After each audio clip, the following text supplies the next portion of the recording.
Yo, inakuwaje wadau? Mimi najua ishakuwa. Na kumbuka bado unatizama PMTV Kenya katika mitandao ya kijamii Facebook, Twitter, Instagram na YouTube. Tunapatikana kama PMTV Kenya. Na leo tena katika showbiz tuko na top trending stories na story namba moko ni kutoka Mombasani. Kuna mwamba fulani alipatikana maeneo ya Mombasa, kuna sehemu inaitwa Feri. Muonekano wake ni wa chokora. Lakini mwamba alipatikana na mguu wa kuku. Inakaaje hiyo wadau?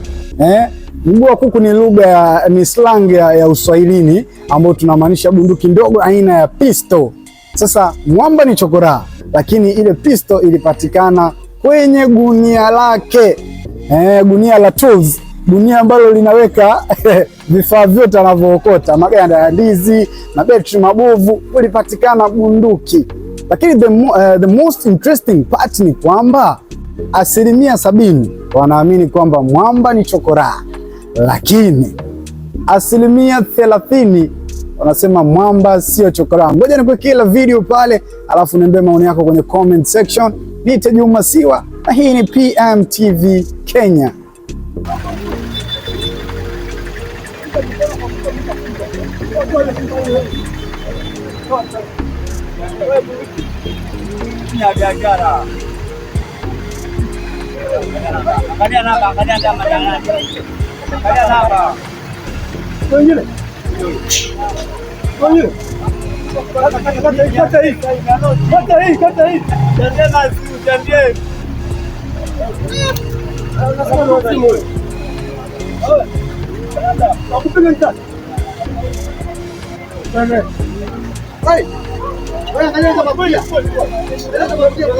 Hizo magunia ndani, angalia.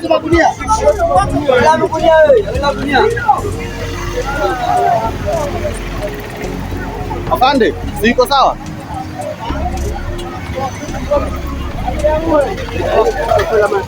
Nitoe. Angalia magunia. Angalia hizo gunia bwana.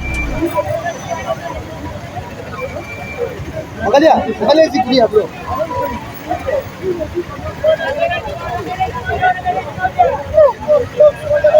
Tumemwona niki.